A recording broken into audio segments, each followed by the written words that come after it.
Colleagues, I welcome you to today's sitting.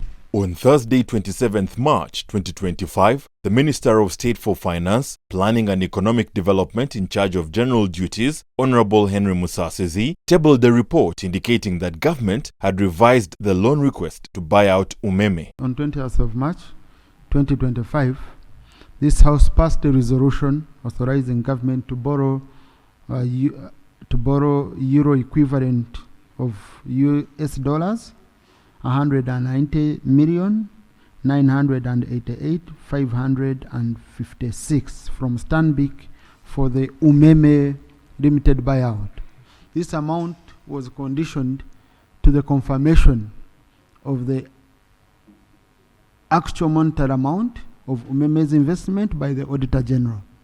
This morning, the Auditor General submitted the special audit report for the end of lease and assignment agreement between UMEME Limited and Uganda Electricity Distribution Company Limited, was submitted today morning. And the Auditor General has verified and confirmed the buyout amount of United States dollars 118,385,603 against the amount we approved of 190,988,556, which we had conditioned to this special audit. I beg to lay on table the special audit report for the end of lease and assignment agreement between UMEME Limited and Uganda Electricity Distribution Company Limited. Since we conditioned the approved amount to this audit, and the Auditor General has given a varying amount by a big margin, we need government to put into consideration this audit when they are finalizing with UMEME.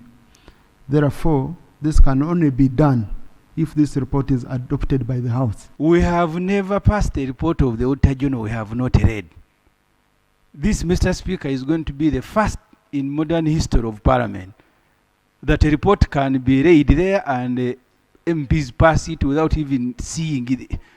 So the procedure issue I am raising, Mr. Speaker, because the rules governing committees, we have accountability committees that deal with these reports and then report and we adopt as advised. I think it would be prudent that the Auditor General's report is, number one, verified, studied. The Auditor General is part of Parliament. And on an annual basis, the Auditor General gives us report as Parliament. We send them to accountability committees, they are scrutinized and all of that, because the Auditor General's report needs to be studied. They do work for us as Parliament. So before we pass it, it would be good that we know, as colleagues are saying, what is in that report. Can we ascertain? These are not annual reports, which must go to the committee. These are special audit reports. Annual reports are the ones provided for under our rules of procedure that they need to go to committee. That's number one. Number two, this is a time-bound report, which you yourselves, when you are passing the resolution, I think was it 2 weeks ago? Yes, on 20th of March, okay? You conditioned it to this report. Not you processing and going through this, but conditioned it to this report. And mind you, we must sort with UMEME by 31st of March. What it means, if by then we have not yet pronounced ourselves on this report of the Auditor General, government will continue with what we passed. Because they don't know about it. They don't know about it. They don't have it. Okay? The government has a figure. Government has a figure it presented to us. We passed. And now the Auditor General has said, no, the amount was higher. We have verified it should be reduced by this amount. And this is an office of government. So the timeline is honorable colleagues. Otherwise, what do I lose by referring it to the committee? I would love that.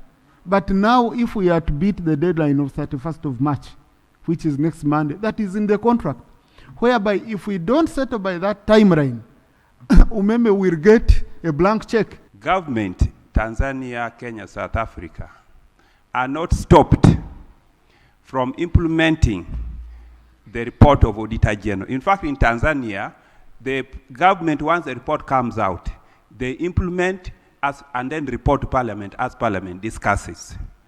So it is the wish of government and also the role of Parliament, the way we decide we want to move. Colleagues, I now put the question that the House adopts the recommendation of the Auditor General as contained in the Special Audit Report for the end of lease and assignment agreement between UMEME Limited and Uganda Electricity Distribution Company Limited. Those in favor say aye, and to the contrary nay. The ayes have it. Thank you. Clerk, please extract this resolution and ensure it reaches government today. It reaches the government today so that it is considered in their final discussion with UMEME. During the sitting, the House called for urgent interventions in addressing the effects of drastic weather patterns, especially the recent floods that claimed lives in some parts of Kampala. Yesterday morning, various parts of the Lake Victoria Basin received heavy rains, which caused flooding in some places and subsequently impeded mobility, and we even lost livelihoods. I was checking in the media that we lost around 5 and 7, and more people are injured. It was very, very unfortunate what happened yesterday. Such a climate-induced occurrences, I remind about the need for responsible and sustainable environment and natural source use. I want to implore government, to reach out to the affected families, the bereaved families. There are several that are now displaced. We are trying to find shelter for them in churches, in mosques, and so on, and take care of them from there. We are hoping that government comes in because many are not able to stay in their homes currently. They are still flooded. Others, were affected heavily.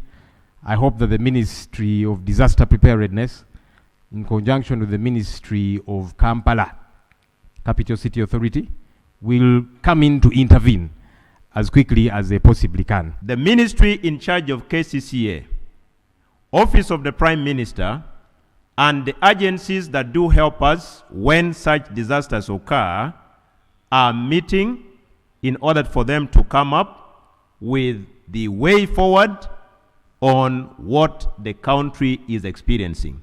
But I want to state that majorly it is attributed to natural disaster, partly also occasioned by our human indiscipline.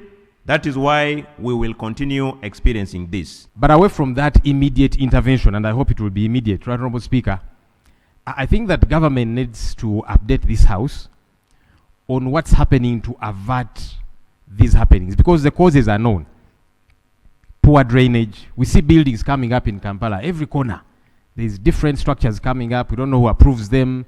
Many of them have not planned for drainage. The Committee on Physical Infrastructure, you have some work you've been working on poor planning and people who have built-in road reserves. You've been doing some work. I don't know where you've reached.